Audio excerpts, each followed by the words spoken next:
Welcome to another edition of TW Sports Talk right here on the YouTube channel. We're coming off another win for the Philadelphia Eagles. Another tough win.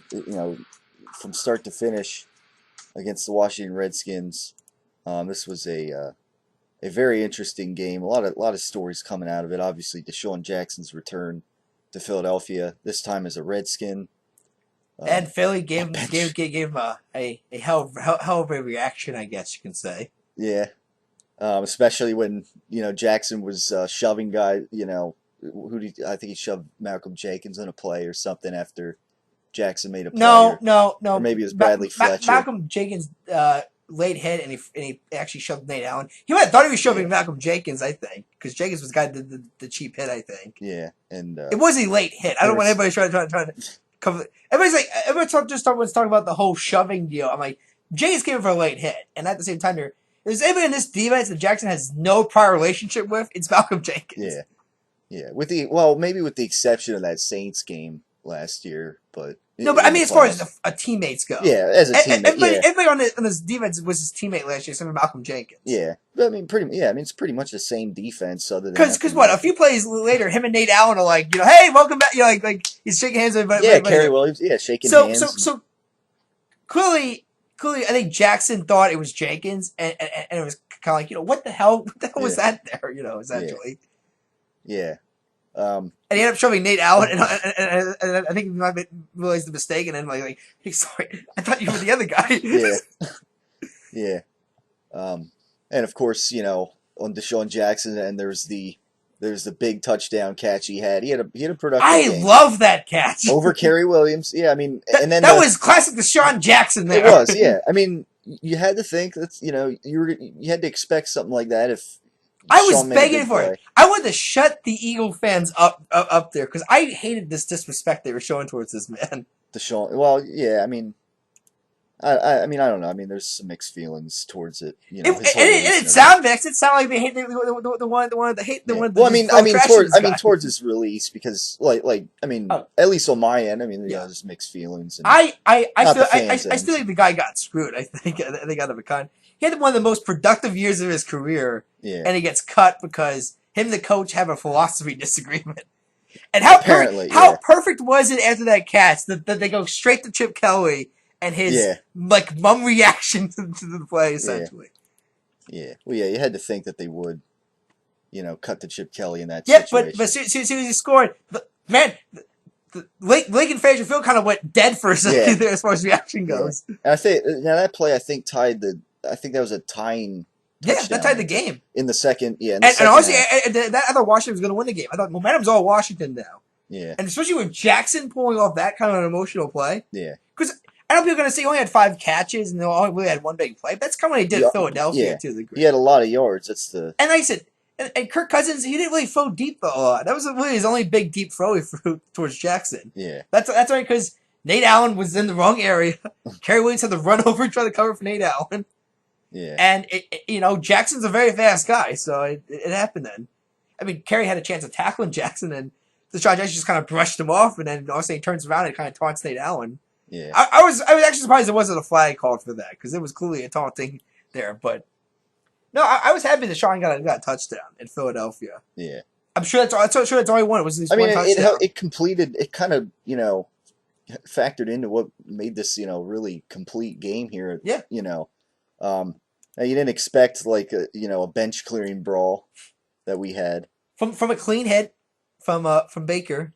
Well, I mean, the NFL has said it, Tyler. It's legal. Well, I mean, they ruled it. Baker's not getting suspended, not getting fined for the hit. Question, yeah.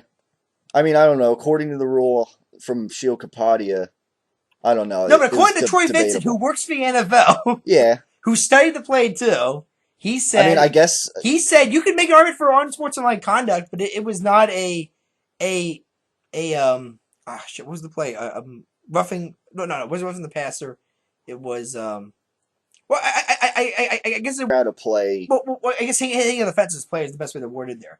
But then again, the rule says, the neck, if he assumed, the face mask, neck, head, and the guy clearly destroyed Nick Foles in the chest region. Well, I understand that, but I think the question here was Foles in a distinctively defensive position. But I think one thing people are not talking, and I think the only time they brought this up, I think was on Sports Nation on ESPN. This is the only like media outlet I actually heard say this. Is that I'm sorry, was Nick Foles not running towards the play?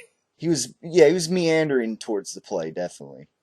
I mean, and look, the tackle and Baker's hit happened almost at exactly the same time. Maybe the tackle happens maybe a tenth of a second sooner, before, but at that point, Baker can't stop it there. He could have. I mean, he could. And like I said, if this guy breaks his tackle, this Redskins, once again, interception wasn't really an interception, but nevertheless, originally it was ruled an interception.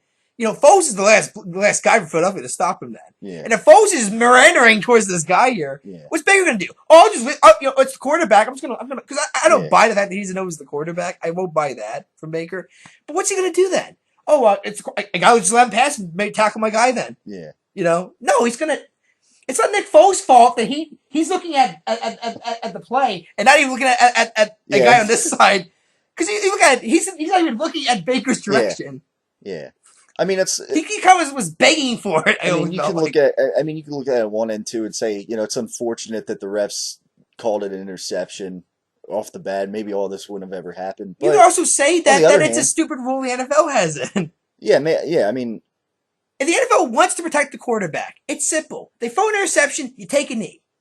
Yeah. You don't even get involved in the play. You take a knee. I don't know people are going to say, well, that means it's going to be 11 on 10 then, advantage. It should be. Because who's flies it for an interception? The quarterback most of the time. That's their punishment then if they return it. Turn it there. Yeah. So if you want to protect the quarterback, they take a knee then. Yeah, that's a good. Or they're out of play. Yeah, exactly. But if they take a knee, nobody's going to go after you. You're not going to get involved in the play. They're not going to touch you. Yeah, or like they can play on. It's just it's got to go both ways here. You can't just say, oh, you can't get the quarterback there. But they're going to get involved in the play. What's the defender going to do? Yeah, it's definitely something that the NFL can take a look at here in the future. I mean, that's the one thing that probably nobody brings up here. It's that was Nick Foles really trying to stay out of the play? It was kind of running towards the guy here. I mean, was it kind of jogging maybe a bit? Yeah. But I mean, was he like maybe hustling over there? No, I wouldn't say that. I said there maybe because he probably wasn't going to make the tackle. Yeah. But the fact that he was even thinking about it, even looking at the area, I think benefits enough for Baker to say, no, I don't care if you're the quarterback, dude. Dude, you got to pay attention to your surroundings. Yeah. Like I said, was it a heavy maybe an excessive hit? I could say that.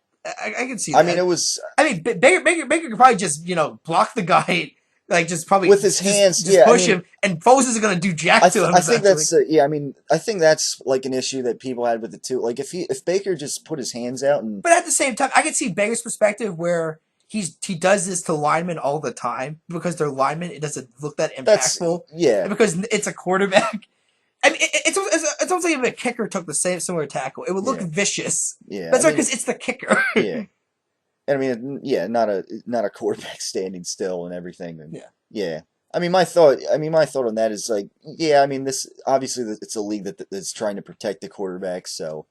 That's why people were. And again, to protect the quarterback, you tell them take a knee after you throw an interception. Yeah, they could definitely modify the rule. I think because really that's going to stop any of these hits from happening then.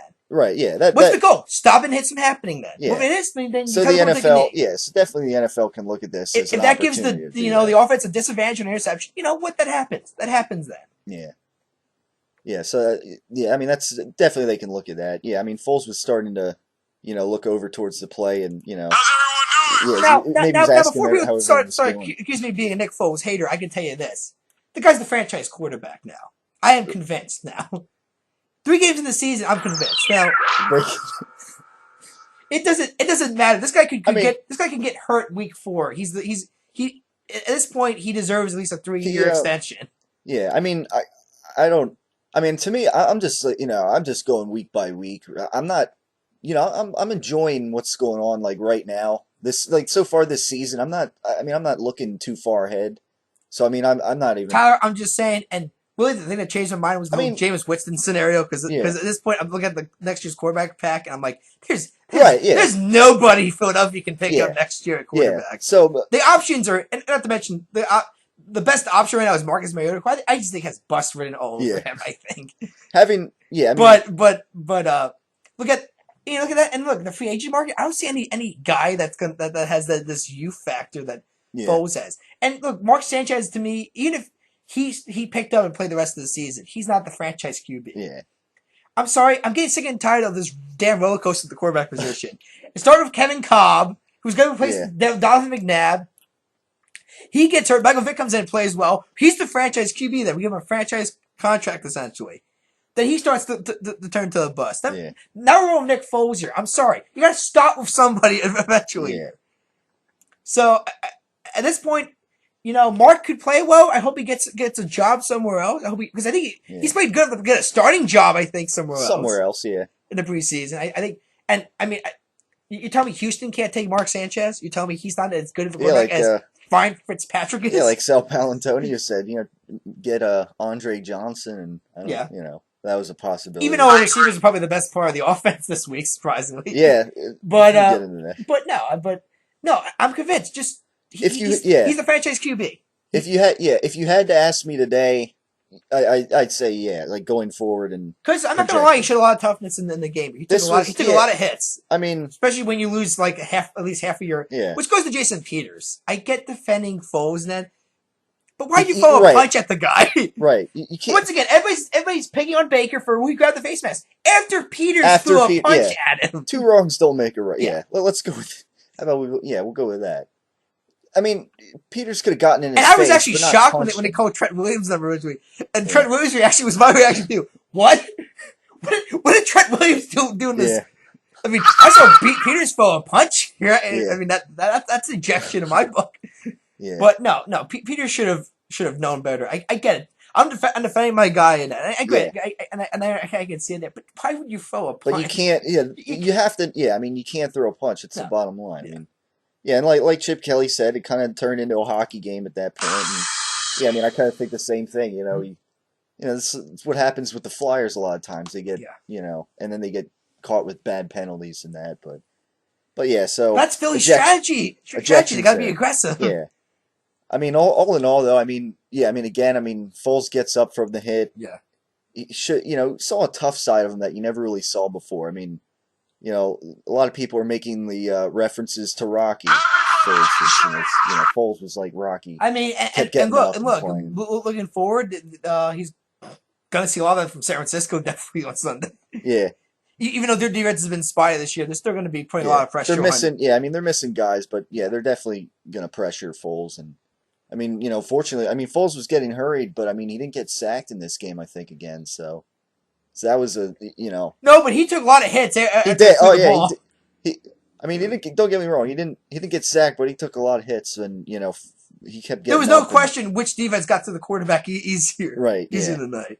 Yeah, and I mean, you can kind of explain that when the Eagles were missing 3, and then at the end of the game 4, their starting linemen. Mm-hmm. So, but they managed to put it together. Even once Jason Peters was out. They managed to, retake the lead and hang on to the game. And well, they're actually leading at halftime. I mean, it wasn't like they were leading at halftime, and then they came back to Redskins tied it up. With the Deshaun Jackson touchdown. Eventually, I wouldn't call this comeback as impressive as the last 2 were. If that's that's what some people trying. They're going to come back in all 3. I'm like, but this one was in the first.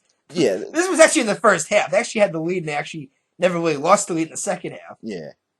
Yeah, they basically stayed ahead, and I mean, I guess early on, the Redskins got out to the lead and this and that, but but I mean, the Eagles would then, take the lead, heading into the second half. So and then they held on to the lead the rest of the game.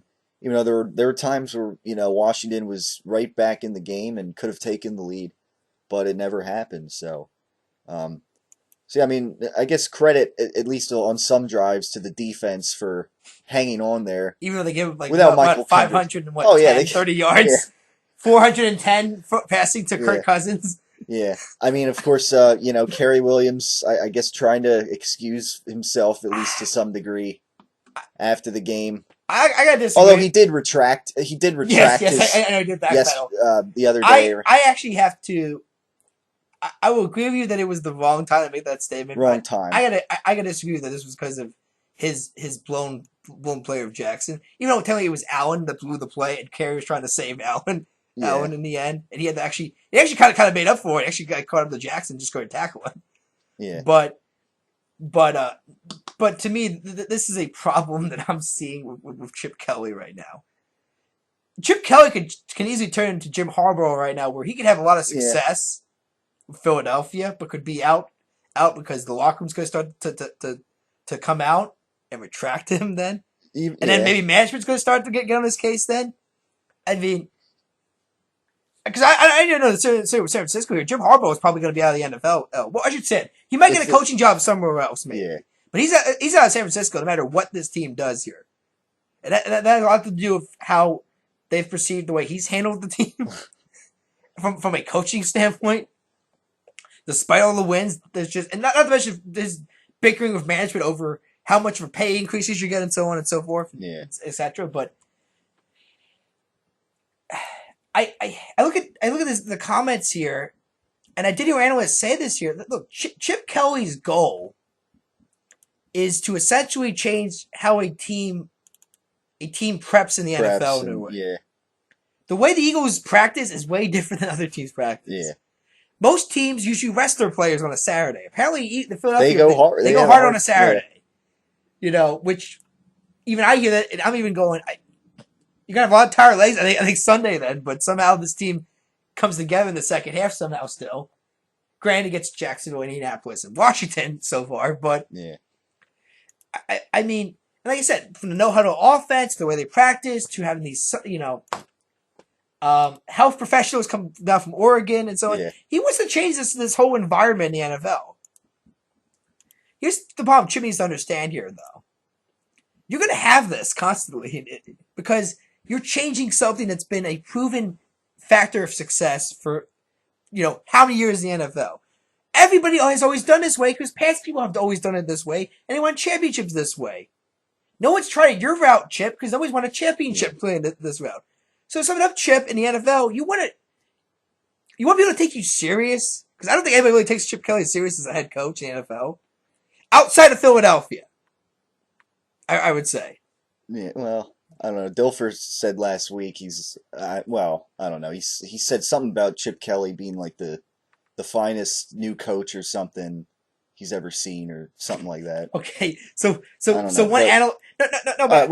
Keep going. No. But if Chip wants this to stop as far as locker room problems, simple: win a championship. Because that's all that. Here's the sad fact about the NFL, Tyler. You know you're going to be remembered as a legend in the NFL from a coaching standpoint is it when you win championships. Yeah. No one celebrates losers. Yeah. Buddy Ryan was a popular coach and won a lot of games, won division titles, won playoff games. Never won a Super Bowl though. He's a loser in Philadelphia mind. Andy Reid won God knows how many division titles, how many playoff games, went to how many SEC games, went to a Super Bowl, but never won one. Loser. Time's yours. I mean, so if Chip wants to get the respect from the locker room, especially on the defensive end of the ball, and keep in mind, key word here, this was Kerry Williams, who does have a Super Bowl ring on his locker room, I might add you. But probably didn't have a whole lot to do with it compared to... No, but he was on the team, though. And he did play. He did play. All right, yeah. He was a starter for the Ravens defense. Now, the Ravens let him go because, he was a vocal member of the locker room. I find that kind of hilarious. Come from the Baltimore Ravens locker room, with guys like Ed Reed and so on in the locker room, and so on. That Kerry Williams would become the most vocal, and that would be a reason. Was because maybe he's got up in age, and which I think makes the most sense. Because who else did they get rid of? Really, they got rid of all these other old guys from that team too. They they bring youth in. So Kerry comes in. He's used to a winning formula already in his mind. What's worked in that. And and here's Chip Kelly coming in saying, I'm going to change everything that the NFL does as far as how they run an offense effectively, how to practice efficiently, and so on. And I know people are going to say, well, it's working. They won 10 of the last 11 games and so on. It's like, but I see this could be a scenario of short-term success, but does it lead to long-term success? Yeah, we might win a division again. We've done that in the past. Yeah. We might win playoff games again. We've done that in the past. We might go to the NFC Championship game again. We've done that in the past. Might go to the Super Bowl. We've done that in the past as well. Can what Chip Kelly's doing win a Super Bowl? I believe it cannot. with more talent, down the road it can. Here's my problem though, and this is maybe where Kerry Williams is coming out here too. I don't think Chip Kelly cares about a defense a whole lot. I just don't believe he does. I believe the whole makeup he has is that our offense is going to score a shitload of points, and our teams can give up as many, but we're going to just score more than the other team was. That's all you really need to win a football game, to score more than the other team. That's kind of simple. I think it's kind of convoluted in the NFL to make maybe that kind of statement, but I think if there was an option for Chip, he would not even play any defense really if he had the option to. But he needs 11 guys in the field. He doesn't care who those 11 guys are. He doesn't care if they're the best defender for their position or the worst defender in that position. Yeah. I mean, come on, Todd. The guy was an offensive mind at Oregon. Yeah. Yeah. Oregon was known for their offense, not their defense. And he would, and honestly, Oregon, when they faced real competition, aka Cam Newton's Auburn Tigers, that defense got shredded by that offense. Keep in mind, it was a close game because the offense was so productive for the Oregon in that. Yeah. So, and look, one of the guys you picked up, Casey Matthews, from Oregon, I might add you, who maybe was one of the best defenders at Oregon. He's a bust in the NFL. He can't play that position that his brother played. Can play essentially. He's just. We thought he was Clay Matthews, but he's not. But he played for that Chip Kelly philosophy in Oregon. Well, they've had him for a few years though now. Yeah, but they had him in the Andy Reid era. Well, yeah, but nevertheless, though, he's from that system, though. Yeah. He's from that Oregon Duck system, which is what we're technically using right now. From practice to everything. This is what he did at Oregon. Yeah, although it wasn't with Nick Foles, and a mobile quarterback. I'm not questioning that if you have offensive weapons, his plan can work. The question is on the other side of the ball. Yeah. Which to me is what wins championships. I think the main thing is they're just not that talented, especially in the secondary, with the exception of Malcolm Jenkins, who so far for the Eagles has panned out pretty well. I don't know. I wouldn't go that far, Malcolm Jenkins. So I mean, so far he's been the best guy on that. But the fact that it's a defensive player making this. Maybe Kerry Williams is saying this because he wants out of Philadelphia because this is not what he signed up for. Maybe Kerry was hoping that we're coming in. Yeah. Sure. Even though this didn't come out at all last season, it only comes out now after that game with against Deshaun Jackson. No, a little ironic. No, Kerry Williams always been an outspoken guy. Well, he always has been. He's always chastised this defense, and so on. But now it's going to the media before going to Chip Kelly in this situation that hasn't happened yet. No, but situation. Maybe that's because he felt as a locker room leader, and he is kind of the leader on this defense. I think D'Amico Ryans is more the leader. Okay, let's go with D'Amico. He plays. I mean, in his 30s. In last year, I mean, he played so many snaps. I think he played more snaps than anybody in the NFL. I would say Kerry Williams, because Kerry Williams has a Super Bowl ring, at least that they can say. Yeah, but keep going. No.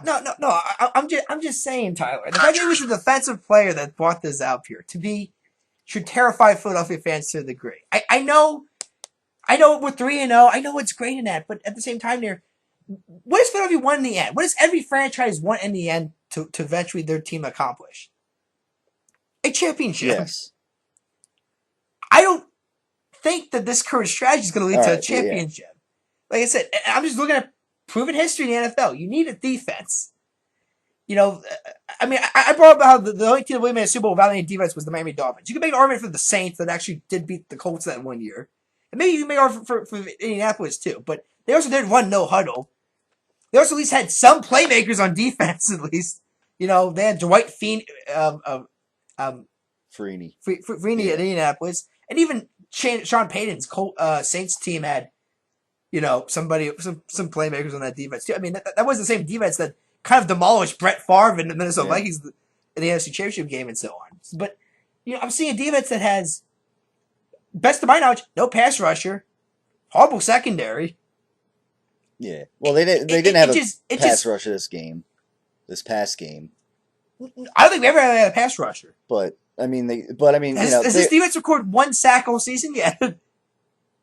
I think I mean, maybe Jacksonville, but I mean, it's not always just sacks. I mean, it's getting to the quarterback, at least pressuring the quarterback into bad decisions. I don't know. Kirk Cousins seemed very comfortable, and I think even Andrew Luck was very comfortable in the pocket. They got pressure on Andrew Luck on that last throw on third down in that game, and it forced him to like throw it into the ground. But Tyler, here's the problem in an argument there. That game needs to be close towards the closing seconds there.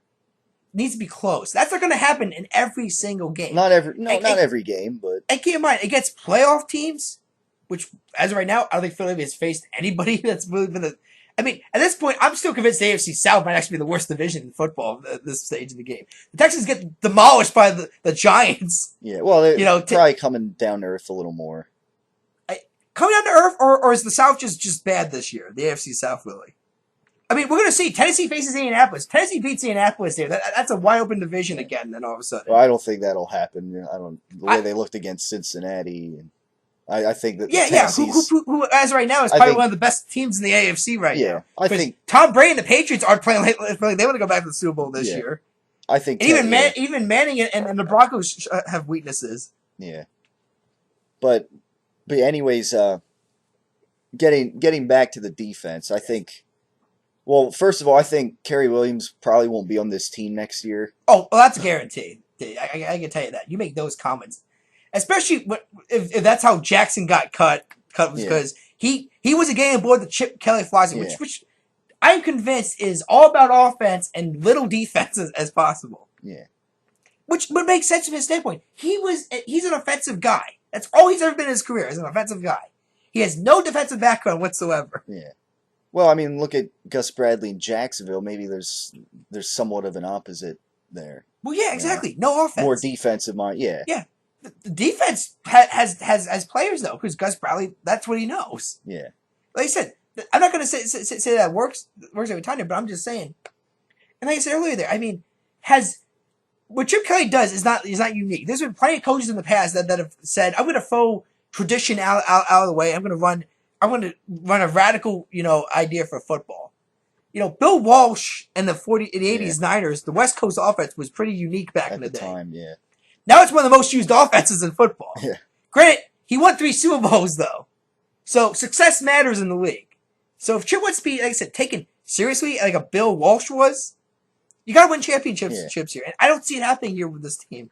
Well, at least not with the talent on defense. No, the talent. But I don't think we're going to get the talent on defense. Well, they can. I mean, they don't have to be necessarily Seattle's defense, but they can improve certainly. I mean, it's going to come through draft picks because mostly this is a young defense too. But I mean, there's room to improve. You keep saying improvement, especially when not everybody picks up when stuff instantly in that.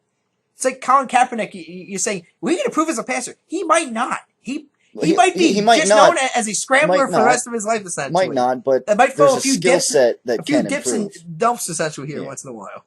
Now, for instance, so far, I mean, they got Malcolm Jenkins. That was a bit of an improvement. Now, Marcus Smith is I guess a project player. We'll have to wait and see how he pans out. Yeah, but then you got Casey Matthews. There'll be guys. Well, that's because right now Michael Kendricks is missing. They have a bit of a depth issue. They can obviously improve on that down the stretch, from a talent standpoint.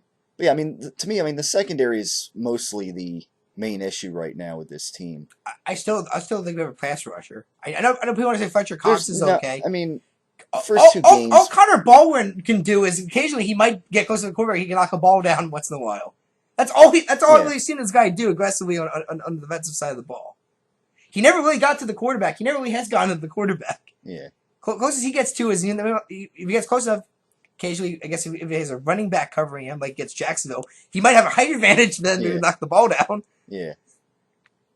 But now there was a survey that earlier in the week that they had with the Eagles defense, and a guy like Brandon Graham, for instance, said, we just tough it out, and maybe Kerry was just thinking in the moment. The majority of the Eagles locker room in this case was kind of just saying that's just Kerry being Kerry, and here's the problem with surveys though. After someone makes a comment like this though, they know what not to say. They know that if somebody sides with Kerry Williams, Tyler, it's a divided locker room then. And if that happens, that already shows signs of a weakness on the team. Then no, but I mean it wasn't. Not to mention, some people want to keep their jobs though too. Keep in mind, Kerry Williams signing with Philadelphia, I think, was not so much he wants to go to Philadelphia. It was more Philly was his only option maybe in the free agent market. And at the end of the day, you got to pay your bills. Yeah. No, but I mean, what I'm saying here is they had the option of, there were a few people that said, I can kind of see Kerry's point. I mean, it was, to me, it seemed, sophisticated. I mean, it didn't seem like people were, just kissing up to the coaching staff. What's that? Kissing up to the coaching staff. Or kissing up to Kerry Williams or anything. Yeah. Or kissing up to Chip Kelly. Let's go both ways here. I mean, there's some people. I still think there's some people in this locker room that maybe have not bought into Chip Kelly's philosophy. Well, I mean, but like they said, might win the division title game. We might get a playoff win this year, but is that really what Philly is? Is that really the standards Philadelphia wants to set? I'm just saying though, with this defense that lacks talent, certainly in areas, the theory that Kerry Williams is pointing out here would suggest otherwise in the fourth quarter and late in the game so far in the year, when it seems like they've started slower in the first half, but then they've made adjustments, and it seems like they've been better conditioned in the second half and late in the game to make the big stops that they needed to make. I'm just saying. I still want to see this team come out and start strong from the first. Grant, you can't really make that argument with Washington though, because we had the lead hanging at halftime about how it was a slow start, but it wasn't as slow as. Definitely was not as slow as Jacksonville. We got 0 points on Jacksonville, but they gave up more points in the first half. And if we're going to talk about how that's the sign of greatness in a team, then I guess the Dallas Cowboys are a great fucking team this year. Then because they came back from a 21-0 deficit against St. Louis. No, I'm not. Yeah, I mean, I'm not saying that the Eagles are a great team right now. They're not at a Seattle level or whatever. But like I said, to me, if they win San Francisco, and I said, I'm not. Listen, I've bought Nick Foles as a quarterback. I can buy Chip Kelly in this offensive scheme. I can't buy Chip Kelly, though, bringing a defense to Philadelphia. And sadly, that's what you need to win a championship. And that's really, as an Eagles fan, from a guy that's seen so much disappointment in my life, that's all I'm really asking for is one championship. They can, I mean, they can become a decent defense, and they could still win a championship. I mean, the Ravens a few years ago, I mean, their defense was maybe decent. You also had Joe Flacco play the game of his career, right? And he did for one interception in his playoff game. Yeah, and Foles has at times been characteristic of that too, certainly. So that's another whole and I mean Brian Baldiner also pointed out that he was covering some Ravens practices or training camp or whatever the year a couple years ago, and he'd say how Holy Nada Ray Lewis, they'd be licking the turf during practice. They'd be taking their shoes off. They'd be, physically destroyed. And he said down the stretch, that was the team that would go down that year and win the Super Bowl. So I mean, I don't know. I mean, it's very interesting. Yeah, obviously. But honestly, with Baltimore, I think Ray Lewis announced his retirement gave him motivation. Let's win this one for Ray, guys. Maybe, but that's not, we're kind of mediocre, but we can maybe play above par. Yeah, but I mean, essentially, there's a lot more that X's and O's that also go into that too, and Flacco was playing really lights out. Oh, don't get me wrong, intangibles are key. Stuff, that's stuff that you can't coach. You either have that or you don't have that. Yeah, and I mean, intangibles in some cases in these past few games.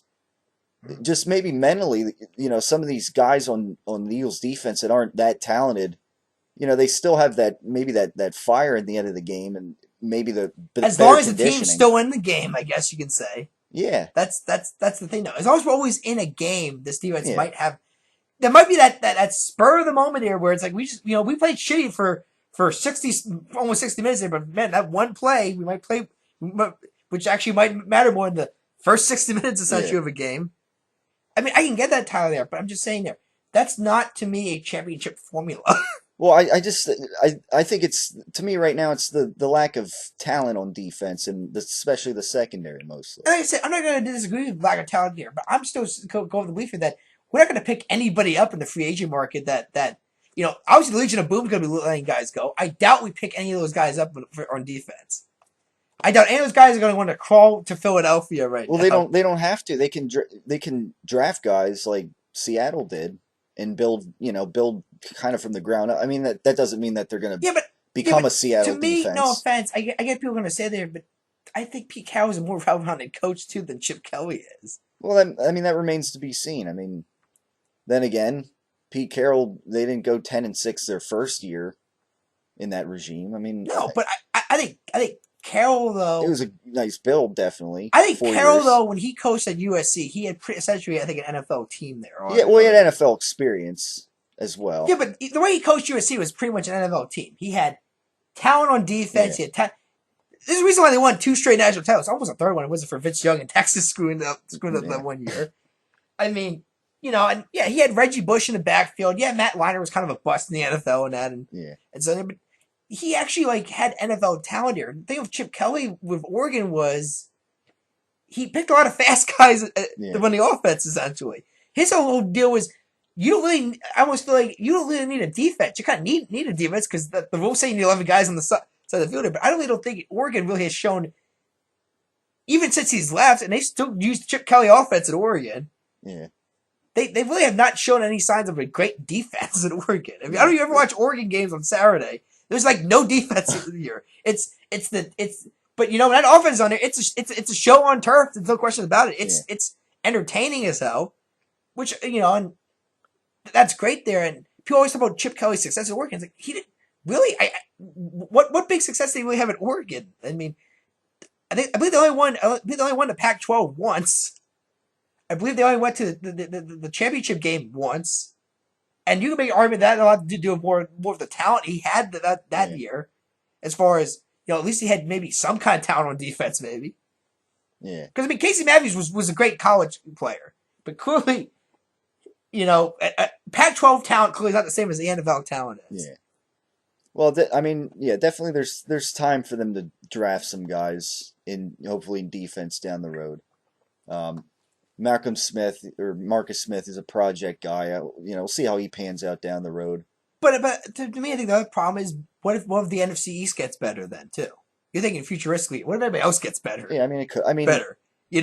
And I mean, because really the only reason why most people think we're benefiting from the success of that is because the division's kind of pretty pathetic right now. Yeah. But if everybody else gets better, well, yeah. I mean, we're gonna have years then where we're gonna finish in third, maybe with a 9-7 record. That's because someone finished with 11-5 record ahead of us then. Yeah. Like the old days, I guess, in the NFC East. The days that most fans, I think, want to remember, like the Andy Reid era days, where the winning division actually was competitive and so on.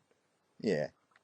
Except like the 2004 year where everyone else was 6-10, and then the whole NFC was pathetic that year though too. It was just the East. It was the entire NFC was bad. Yeah, there was a period of time there where ESPN time. I remember ESPN's whole predictions at the beginning of that year was it was Eagles versus everybody.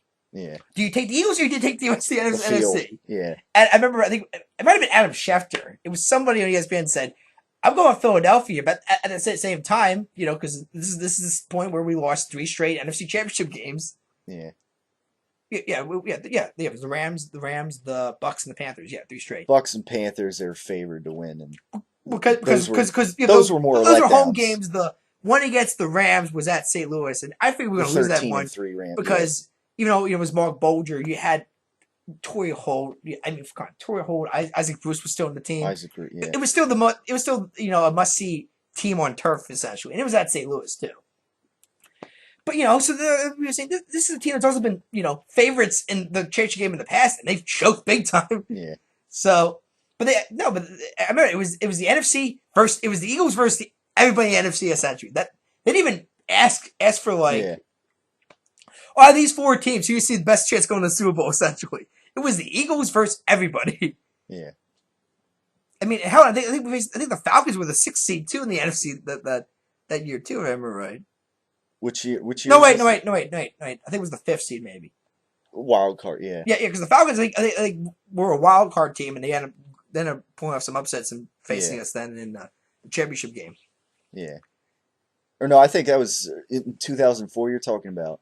The year we went to the Super Bowl was against Atlanta. I think they were actually the 2nd seed. I think that year because they were like 11-5, and I mean the other divisions were pretty weak overall. And yeah, but I think we were like 13-3 that year. We were 13-3, yeah. Benched the starters the last 2 games, but yeah, and Atlanta was 11-5, I remember, and they were the 2nd seed. But yeah, I mean the Eagles handled them in the the NFC Championship game. So, Michael Vick just wasn't ready for the Super Bowl, I guess. It wasn't ready for the moment, and yeah, the Eagles defense was spot on. Well, that was kind of the thing. I think with that team was better defense, way better defense. Yeah, great defensive coordinator, obviously, and yeah. And like I said, maybe I go with a new coordinator. I don't know if Billy Davis is the key to success. You should have heard what Billy Davis had to say in his response to carry the whole thing with maybe we should take it a little easier or whatever. And Billy Davis was like, no, we have a thing here that's going, and I don't know. I didn't listen to the whole thing. Well, that's the thing too. And like I said, these comments won't matter right now because we're winning. But if this team goes on a losing streak or comes up short, and that's the thing too. Here's the problem Chip's got to stay in the NFL. You can only come up short for so long before a fan base turns on you eventually. Look at Andy Reid. I mean, how long did it take for the fans to turn on Andy Reid and McNabb after coming up short so many years? Because, hey, we had success. We won the NFC title. Yeah. But then again, you've done that before. You gave it. It's only so much you can give me, Tyler, constantly before I want something new. Well, I mean, but right now it's only year 2. So, I mean, I know, and maybe I'm putting too much pressure on it. But again, this is the NFL. It's always high pressure. And this is Philadelphia, which means it's always 10 times higher than some other locations. If in a few years, like, it's, not getting any better or whatever. It's the same scenario. If it's just winning division titles and not getting over the hump and, to the Super Bowl. And then clearly, as far as winning championship, this style is not working. For now, It's not bringing a ring to Philadelphia, which is really makes it the goal of any franchise in the end is when you hire a coach. Long term, it's a ring. It's to get a ring, essentially. And for a city that's never had one, it's even higher. The stakes are even higher then. And I think people have even less patience then.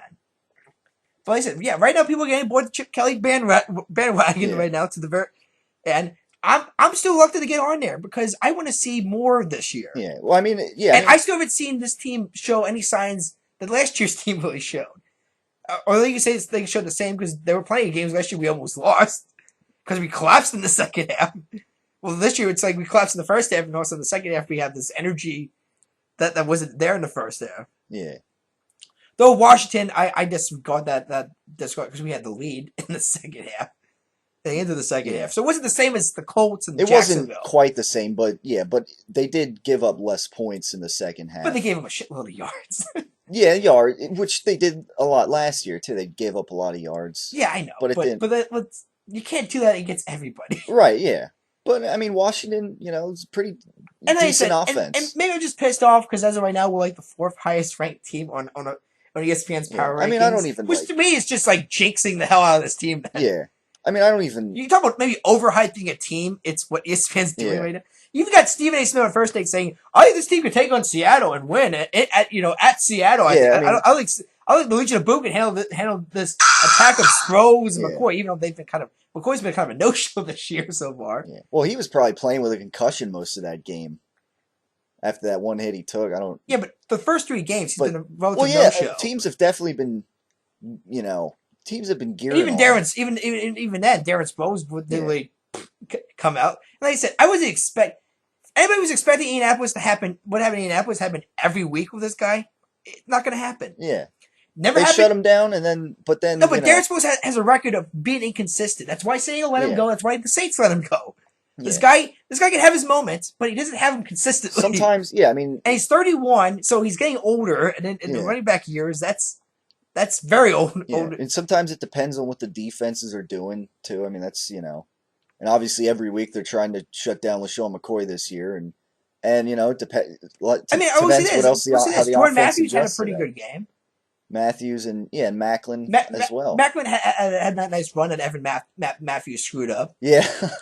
It's like, why did you have to... He didn't even need to block him. Right, yeah. Macklin had the end zone. He had... The guy had to cut over, and the guy's not fast enough. Clearly was not fast as Macklin. Yeah. So, you got Evan Matthews getting pissed off then. It's like, I know you're a Pro Bowler, dude. Yeah. That was a clear hit in the back. Yeah. You better just letting the guy go and just hoping Macklin, because even if it's getting ends up, the 5, the 1? Yeah. But now you hit him, and it's always the play gets discounted, and you're going back to the same area then. Yeah. Which is kind of why it's kind of like, then you deserve them, you get hurt then. Yeah. Essentially. Yeah. Essentially. Yeah. So big win. We'll see what comes out of this 49ers I'll go game. big division. Big division I'll go big win yeah. overall. Yeah. Everybody else was waiting because the Redskins will I think they'll hang around the rest of the year. I think they'll be in the mix towards the end of the season. Washington, New York's a big game tonight. Yeah, I'm thinking Washington. If Washington loses, they're out. They're out. 2 losses is not going to get the job done in the division. New York wins this game and they win dominantly. There's going to be people talking about, hey, maybe this team pulls off another miracle season again, which makes that Giants game week 6 more interesting then. Yeah. Dallas faces the Saints. If Dallas, it's a must win for the Saints, believe it or not, not more than anything. The Saints lose, they go 1-3. That's a pretty big hole to climb out of in the South right now. Yeah. The Panthers were struggling against Pittsburgh, but Atlanta's been still playing lights out on offense. Atlanta really bounced back. So and like I said, if the Cowboys win, they're hanging with us. They'll be 3-1 and they beat the Saints. And look, I think some people, I thought that was very impressive, that comeback against the Rams last week. I know people are going to say it was against Austin Davis and company, but Cowboy teams in the past, they were down 21-0 when it gave up instantly. Yeah. But hey, they came back. They came back from 21-0. Yeah. 0. Romo was making decent passes. DeMarco was running the ball, and he fumbled the ball. DeMarco's having a good year. He fumbled. He still has problems hanging on that football a few times, but he's probably not used to running the ball that much either. So, and Ron Manelli and his defense still looks better. And now Skandrick back, even though Morris Claiborne obviously was kind of a big crybaby this week though. But Dallas beats the Saints. You can't ignore them, Philadelphia, this year. Then this is a team that actually might be bouncing back finally. Yeah. Definitely a desperate Saints team, a desperate 49ers team. And that's the thing there, too. Must win for San Francisco, too. And I didn't think I was going to say that this early yet, but it's a must win. Yeah, I mean, I think they started kind of like this last year, too. I mean, 1-2. I'm not going to lie. If we beat the Niners, we could go 6. We could go undefeated heading into the bye week because we got the Rams. Yeah. Although, like I said, this is the same team that lost to the Vikings last year. So almost every game this team can lose, I feel like, just because of question marks, obviously, on the defensive side of the ball. Yeah. Yeah, and also the fact that, as good as Nick Foles has been so far, or I should say at least decent, I think he does lead the league in passing right now. I still feel like there's going to be some moments where he's going to go back to his old ways, where he hangs on the football forever. Yeah. Doesn't give him the ball fast enough. He hangs in the back too long. And, hopefully now with a better offensive line, his release time picks up maybe faster now, because it's going to have to. Otherwise, he's going to be taking a lot of sacks this year. Yeah. Yeah, so we'll see how they come out against the 49ers defense this week. Who you got? I have the 49ers. Vegas kind of thinks so too. I think the line and But I mean, again, I wouldn't be surprised if the Eagles. This is going to shock you. I'm going to go Philadelphia. I'm just not buying San Francisco this year. Granted, they weren't even a playoff team for me. I had Arizona taking their spot. I mean, down the stretch, I think the Niners will be a little better when they get some guys back, but I think they're desperate here in this situation, and I don't know. We'll see how this defense. Week 9's a long way away, and if you're like 1-7 or something going in there, you're done already. Then you're done. Yeah, then you're done. I mean, there's gonna be a certain amount of time this year when they have, because I think last year they had 4 losses last year. Yeah, they were 12-4, and then I was going to get a wild card. Yeah. Well, I think the Seahawks going to go at least 12-4, and I think the Cardinals going to at least go 12-4. I think they only got a win over San Francisco this year too, and that was without Carson Palmer nevertheless too. It was Drew Stanton at quarterback.